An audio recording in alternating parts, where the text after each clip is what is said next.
So he's done some stuff that he can't talk about, which is very interesting. That's why I didn't actually want to put my qualification, because Rory's got this great big long list. I've just got 2. They're better than his. Oh, that's great. That's lovely. Now, these guys have been around for a long time. We're going to hear from some people that haven't been in the industry for quite so long. So I'm not very good with the technology, so I'm going to stand away from the PC whilst I do the introductions. We've got 3 people talking now, Charlie, Patrick and Alex, and that they've been out in the work environment for about the last 2 or 3 years. And they're going to talk about what they're seeing and the sort of stuff that you can see in the early stages of your career.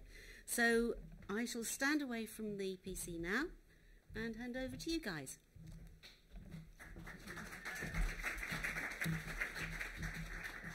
So, thanks, Amanda. Hi, everyone. I'm really pleased to be back here in Napier today, and I'm really pleased also to see so many of you guys interested in hearing out about the industry, what sort of first jobs do you get into, and really what we're going to talk about is how you're going to work on your personal and professional career throughout. So what we've decided to do for this half-hour slot is really kind of share the vision of my colleagues and myself, Patrick and Alex. So we'll both talk about 10 minutes each. And really what we'll cover is what you can work on both for the job and also outside the professional atmosphere to get your foot out of the doors of the university and then onto that first job, but also throughout your career, because you should look at your first job not as the ultimate goal, but there will be a constant learning curve that you will work on really till you're retired, basically, unless you're really passionate and you want to keep going. Obviously, we principally do security consultancy with a focus on penetration testing. So that's kind of what the focus of the talk will be about. But first things first, before I'm going to give the parole to my colleagues, I'll just quickly introduce myself. So my name is Charlie. I'm an information security consultant for Secarma. And not so long ago, actually, I was sitting exactly where you guys are sitting today, as I was doing my honors and master's degree here at Napier. When I was 17, I graduated high school in France, and then I decided to move straight into Scotland to dig directly into one of the security courses that Napier had to offer, because I really couldn't find anything else back home. And even in the UK, it was just one of the few courses that existed that really focused on security. And I have to say this is the best decision I've made in my life so far. But please don't tell that to my wife, because she won't be very happy.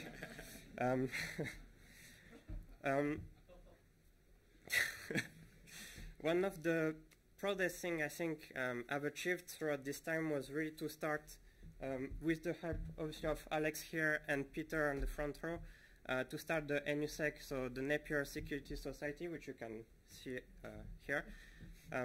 And hopefully, if you're a student here at Napier, that's something you will have heard about and that you would have got involved with. And even if you're outside the university, I really hope that you would have heard about that. Currently, outside the professional atmosphere, I'm coordinating 2,600 meetups in Edinburgh. So these are basically meetups that happen every month, more or less on the same day. It's very informal. We have drinks, we have good chats, and we do technically focused presentations mainly.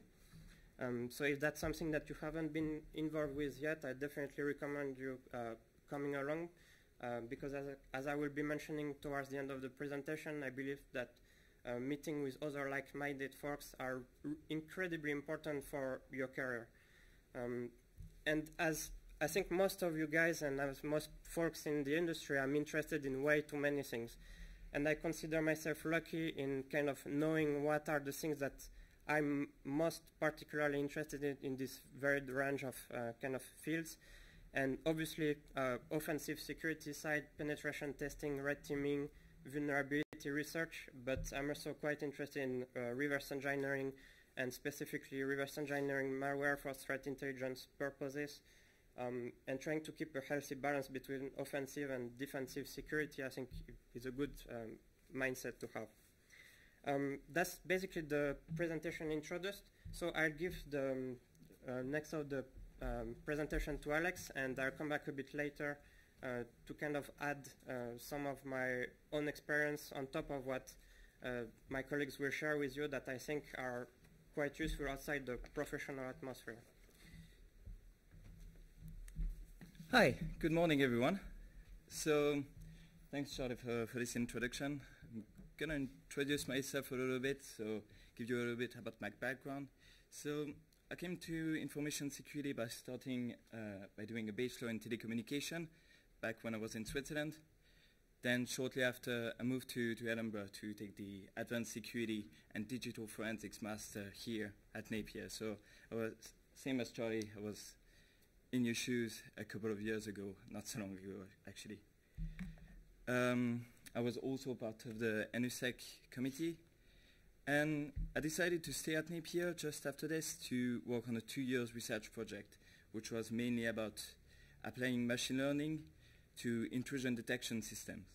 And during this period of research, and as I was trying to understand a little bit more about how the bad guys operated, I discovered a passion for offensive security. And here I am before you talking about pen testing and consultancy. So enough about myself. Since this talk is all about expectation, let me give you a quick outline of what we're going to talk about today. So first of all, I wanted to reflect about what university has actually taught us. What did we get out of it? And how is it still useful nowadays in our day-to-day job? Then, conversely, things we haven't learned at university and that we had to learn on the spot. And spoiler alert, they're mainly business-based.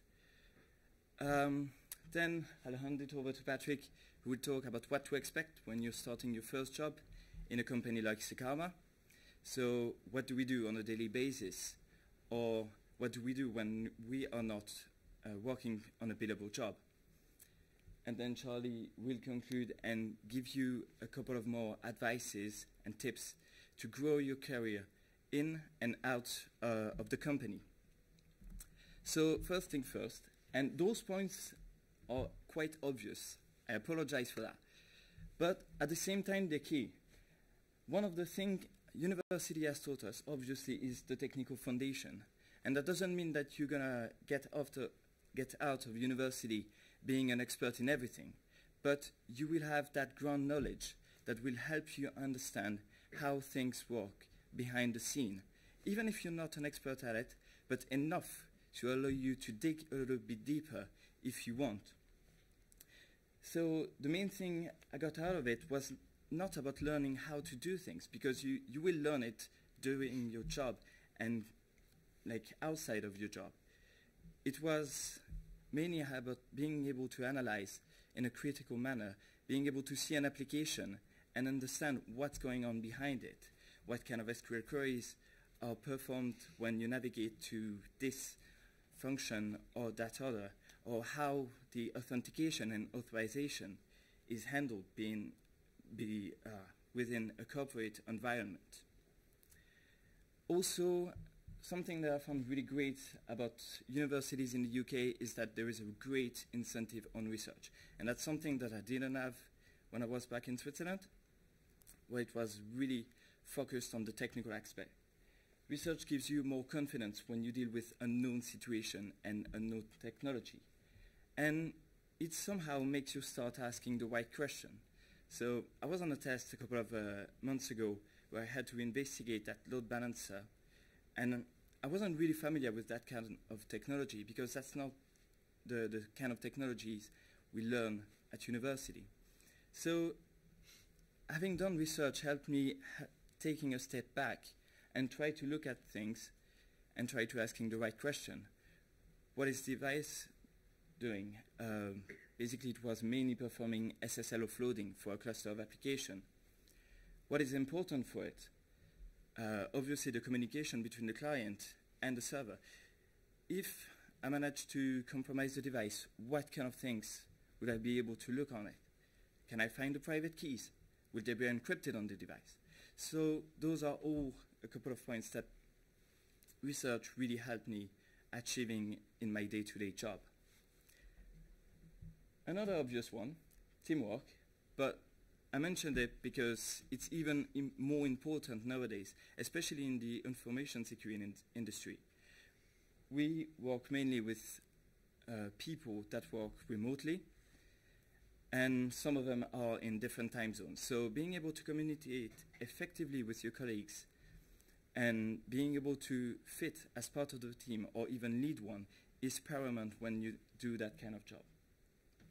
And last but not least, reporting.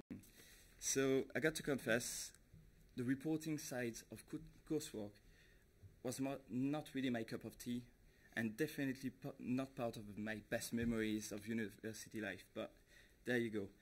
It's been really useful. For pen testing and consultancy, reporting is key, because eventually this is the only product that you're gonna deliver to your client. No matter how long you spend testing, no matter how much effort you've put onto it, the only thing that is gonna see is the report.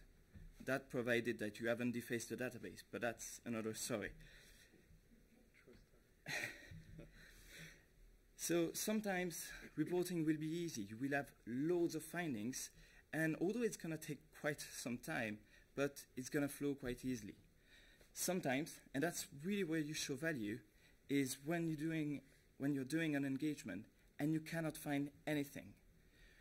Either the application is very limited in scope and you couldn't find anything, and how do you report in those situations? And that's where I found that reporting at university helped me in order to be able to synthesize the information, being able to grab everything I've done during my test and provide actual value to the client despite his product not having any blatant vulnerabilities. Now, jumping onto what we learned on the job, and you won't be surprised that they all relate to one thing, is the client aspect of things, which has magnificently been addressed by the previous speakers. So I just talk about the other things that helps bringing the gap between the technical and business aspect of pen testing. So first of all, when you start a test, don't start it by just going at the application straight for it. Start looking about your client website. What do they do? What are the services that they provide? What kind of customers they're dealing with? Try to interest you about your client and what it does, because at the end of the day, your role is to achieve their goals by improving their security. You are here to help them make money. Unlike university, it's not to show how well you can exploit something and how you can get a shell through the application. Context matters. And I will give you a small example on this. Let's say you find something like user enumeration. So you're able to get private data about a specific user through the application of your client. For an organization like Facebook, where this information is supposed to be public, this will be a very low finding, and they won't really find that much interesting. However, if you consider a company like Ashley Madison, this may actually be critical. So context matters. Always try to think about what your client is trying to achieve and how you can best help them to improve their security and the work that they do. Proof of concept, or it didn't happen, that's something we hear a lot in penetration testing. Don't assume that your client is aware of every vulnerabilities there is. And although the report is there to help you communicate that message that this specific vulnerability, that XSS, is important, just showing a pop-up saying 1 or XSS won't help them that much. So try to actually weaponize this in order to show them what one could achieve by leveraging this vulnerability within their environment. Why does it matter to them? Once again, coverage is key. I've got a quote from John Strand, who was at DerbyCon, and said something really true. Penetration testing is about proving risk, not about proving your lead. So don't spend a single day working on a privilege escalation if you have 300 systems to audit in 5 days. Coverage is key. Try to cover as much as you can given the time you have. once again, try to provide as much value as you can. The last point I wanted to talk about is about the exploits. So, for example, if you are in an organization, you've got a bunch of Windows 2008 servers, and you want to assess whether they're vulnerable to the latest MS-17 vulnerability. Don't try to exploit each of them, trying to get a reverse shell. Try the simple stuff first, and that's something I've learned by going on site and actually experiencing it. Try, for example, a ping command back to your machine. The reason for that being, you will be able to cover all those machines a lot quicker, and also you will be able to address problems that you may have with reverse shell, for example, if there is an antivirus on the system, or if simply the server doesn't allow outbound connections. So consider always the safest option. Test your exploit locally, make sure that there is not a backdoor inside it, and yeah. On this note, I will let Patrick talk to you about what it is like on a day-to-day basis. Thank you. Alrighty, so unlike my colleagues here, I don't have a big spiel about who I am. I left school in 6th year, went straight into university. I did ethical hacking and countermeasures at Abertay. Sorry guys, I'm not one of your Napier boys like these two. Boo, get up, yeah. So, straight from Abertay, ethical hacking, and then within 3 weeks, I landed my job in penetration testing at Secarma. I hope you guys don't have the same starting experience as I had, because it went from phoning an interview to a week later actually starting, and it was a bit helter-skelter. So hopefully you'll have triaged that, in months in advance, and you'll know where you're going to be, unlike me. But it worked out, so it was fine. So, what to expect? This is the title track of our album here, I guess. So first steps. You'll have done your phone interview, you'll show up so that they can test your soft skills face to face, because as said throughout the day, consultancy is all about the people. If you can't talk to people, you can't be a consultant. That's just it. If you can't address issues and translate that techie vernacular into management speak, then you've not actually delivered your product to the customer. So that's really paramount. It will probably be said throughout the day, but really that is the foundation of where we're at. So when you first start, training. So as said, there is a gulf between what you learn at university and what you actually have to do on your day-to-day job.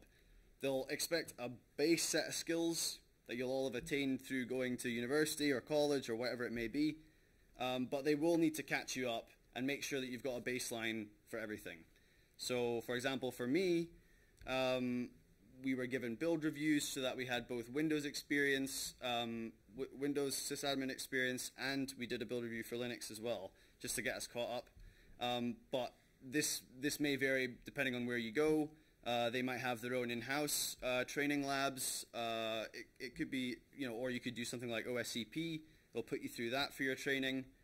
It really varies, but you will be trained. Don't expect that the day that you walk in, you're going to know everything, and they're going to expect you to know everything, because that's a really common thought in this industry, is this whole imposter syndrome thing, which I think is touched on later, is that,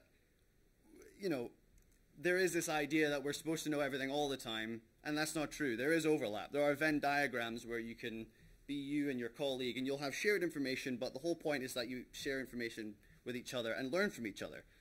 And this sort of ties into the shadowing element of it, where when you first start, you're not thrown on engagements, on your own. Because you'll crap the bed. You'll not know what you're doing. You'll not know the process. You'll maybe not know how to talk to clients because you've never done that before. You never heard how to speak to clients. And so you have to do shadowing in order to get yourself involved, dip your feet in the pool, find out the water's kind of warm, and then you bathe, and it's pretty fun. So shadowing, that will, people shadow all the time. People shadow when they're senior people as well. They'll say, for example, they're doing a firewall review. They've never done a firewall review before because that's not within their set of skills.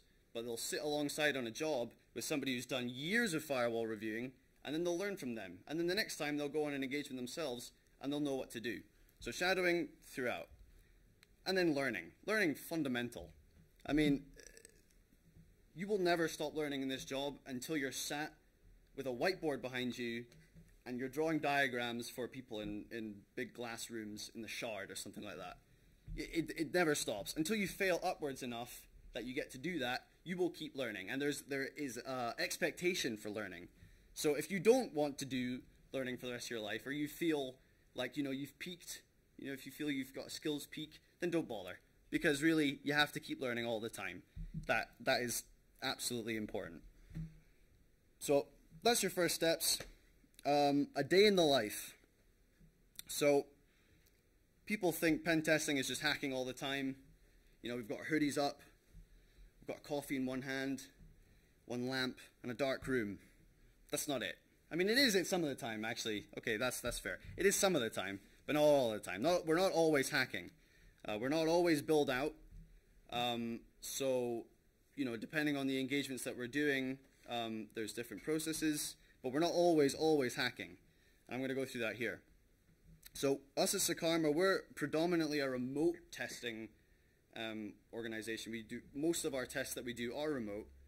And so that means great stuff like working from home,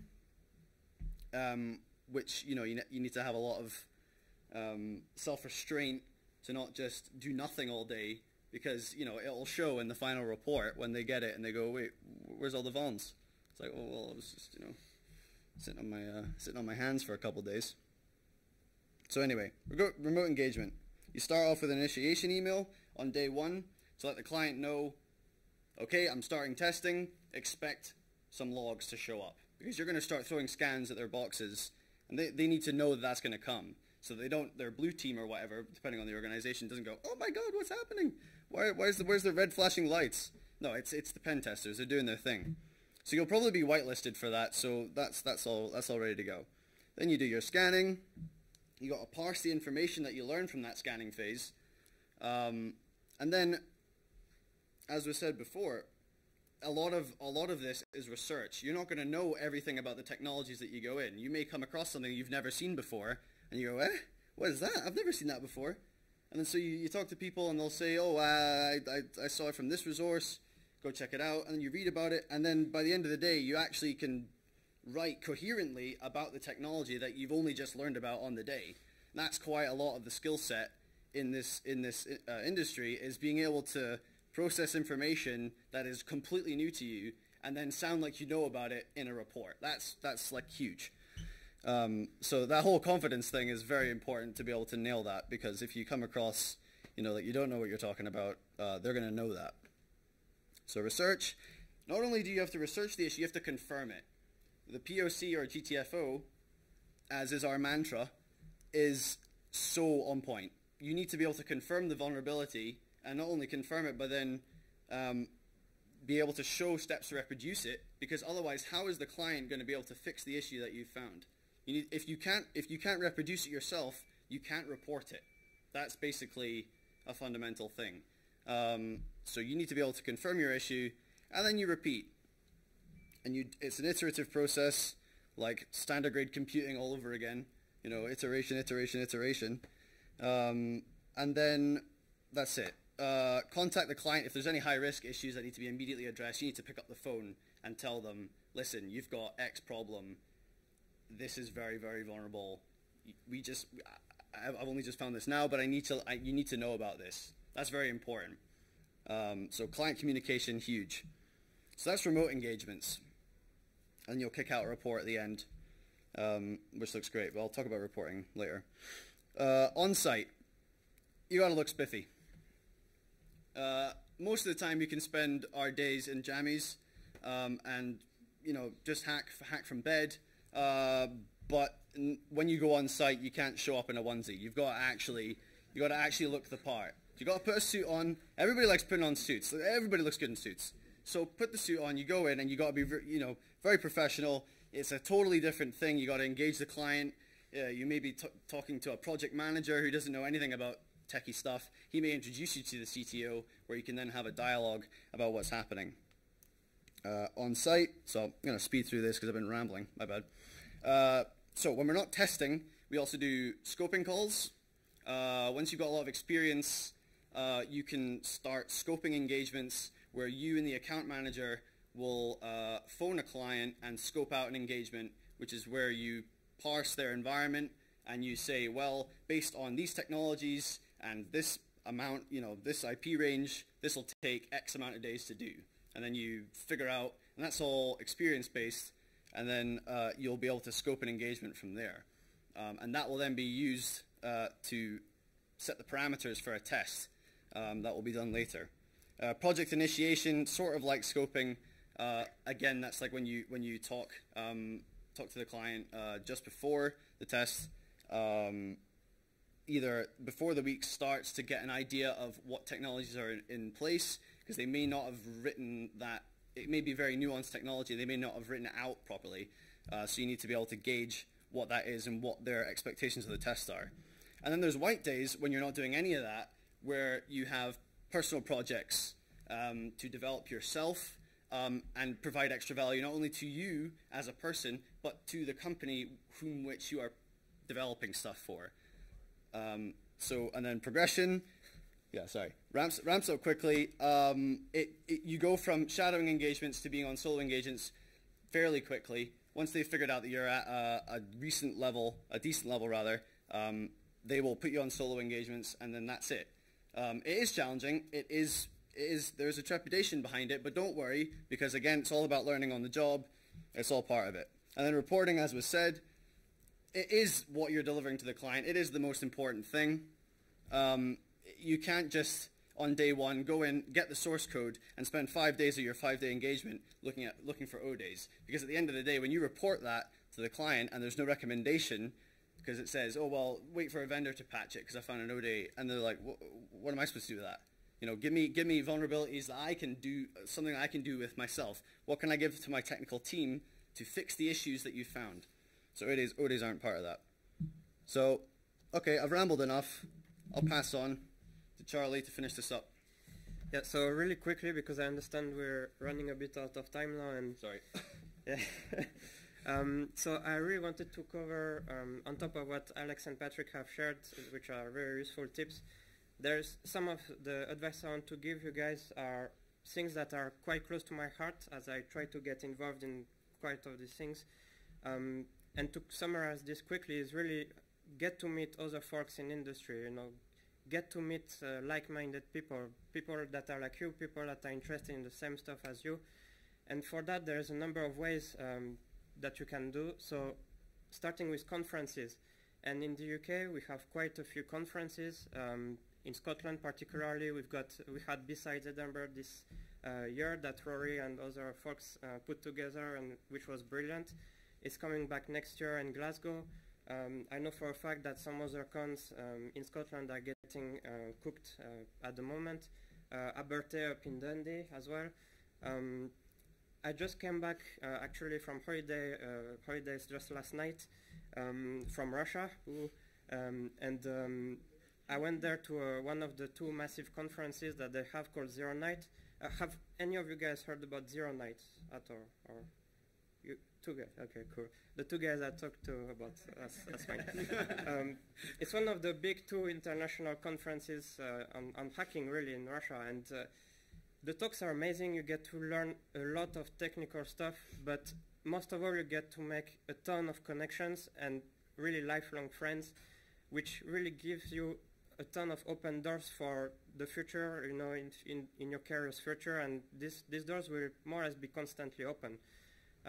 Similarly, you have meetups. So again, I will mention the DEF CON meetups, 2600 meetups in Edinburgh, but also in Glasgow.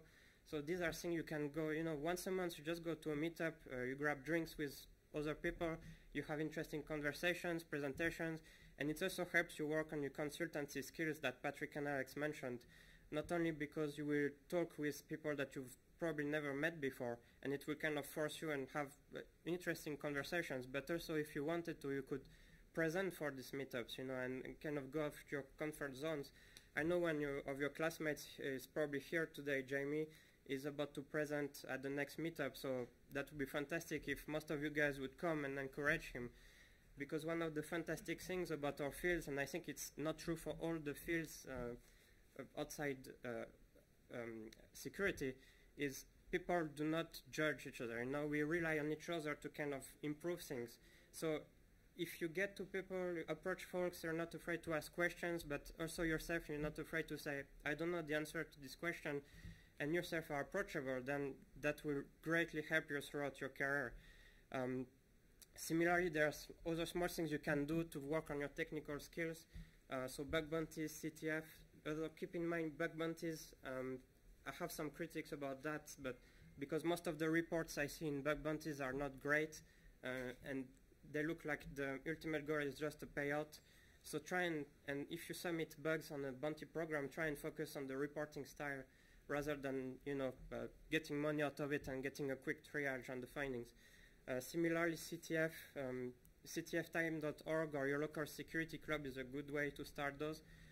Also keep in mind there are very nice technical challenges, but they do not very rarely reflect real-world scenarios. So it's more of a way to kind of give you an out-of-the-box thinking approach to solving issues. And if you don't have in your own city a local meetup or in your university a security club, then just start one, really. It doesn't take much. Even if there's 2 of you at the first meetup or 3 of you, as it was the case for 2600 January, things will only get better. So I quickly wrap up. Okay, so hopefully you get the idea, but yeah. So quick conclusions before getting on the Q&A.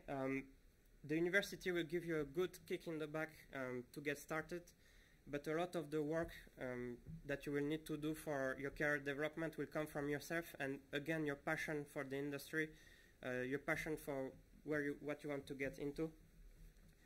Don't neglect soft skills. So especially consultancy-wise, if you can, again, go out of your comfort zone, go to meetups, talk with people, that will really help you to develop as a professional. Because as we've seen, the technical stuff, you know, that's something that's easily, or relatively easily learned. But being able to talk with people and present an end product to someone and explain things in a more business-oriented way is more difficult. InfoSec is fun, and yeah, again, that's something we've heard from Patrick and Alex and before us. Be passionate about what you're doing and find a job that you're passionate about, and you will never work a day in your life. And I don't feel like I work, you know, at all. I really love what I'm doing, so I feel passionate. I don't feel like I'm working. And never stop learning, obviously. Don't just focus on that first goal of getting the first job. Move your career on, you know, work on side projects, keep doing hobbies, you know, that's really the best thing to do. So I'll wrap up now. So, but if you have any questions, thanks for your attention. We'll be here throughout the day anyway to have chat. You have our Twitters as well. Don't hesitate to write to us anytime, day or night, and we'll answer time permitting. Well, maybe not at night. Yeah. Be reasonable, come on. But if you're right, that's fine.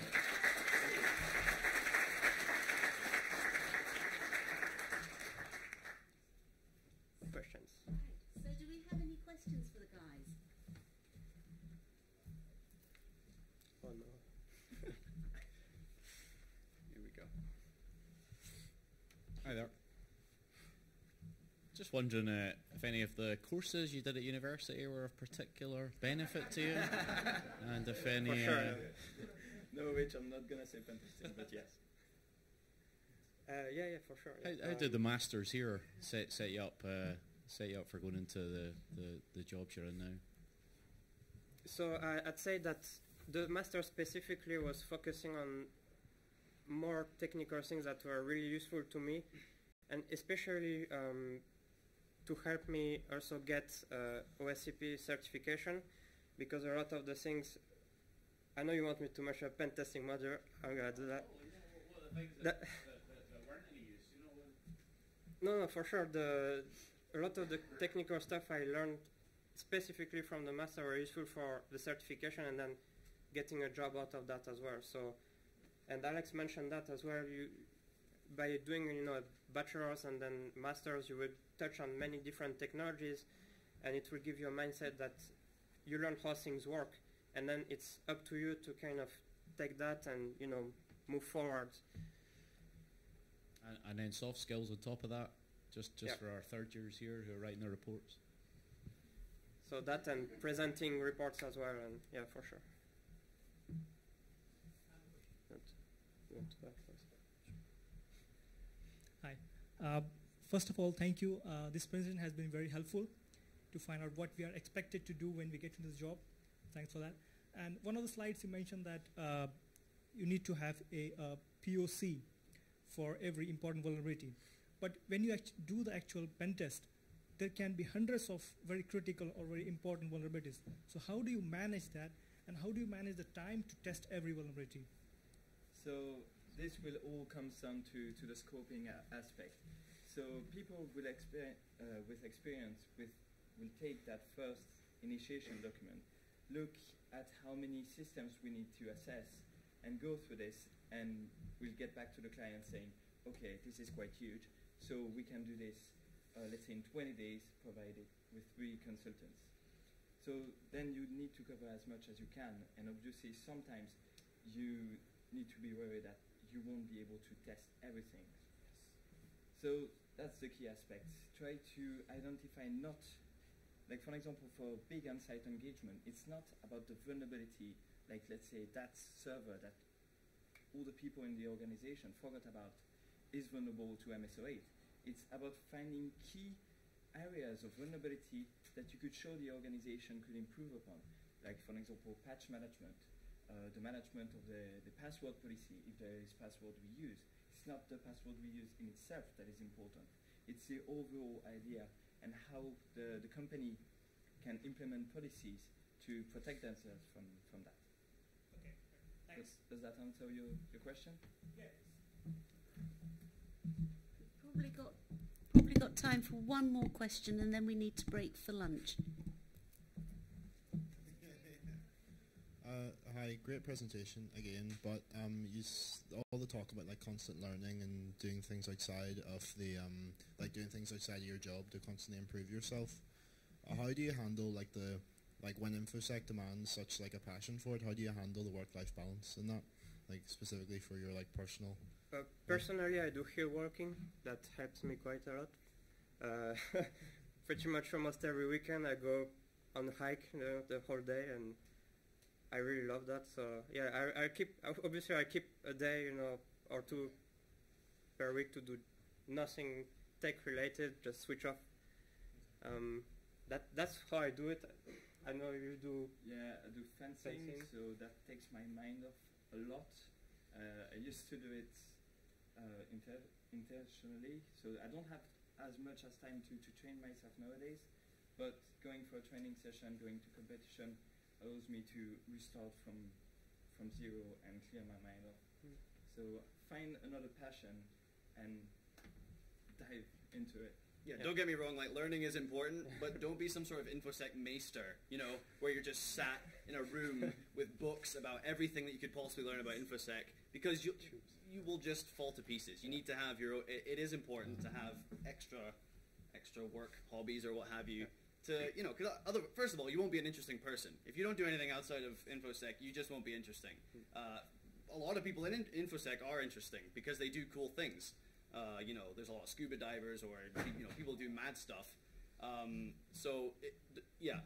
In learning is key, but you will have a personal life. You're not going to be stuck with the midnight oil, reading all the time. I mean, you can do, and you'll be an absolute wizard by the time you're 28. But you won't know anybody. You have to have your own time and space. Absolutely. Thank you. Great. Well, I think that's fantastic. All I'm taking away from that is passion, pragmatism, and having a good time. So it's fantastic. These guys will be over in the exhibitors area over lunch. I'm sure you've got loads more questions, but I don't want to keep you away from your lunch as well. So big round of applause for these guys. Well done. Thank you very much. Lunch is over in the main building again, that we're running a little bit late, but I don't think it matters. If we can try and aim to get back here for 2:15, and we've got the brilliant Bill Buchanan, who's going to be doing lots of wonderful things. So enjoy, keep talking to the sponsors, and see you back at 2:15. Thank you.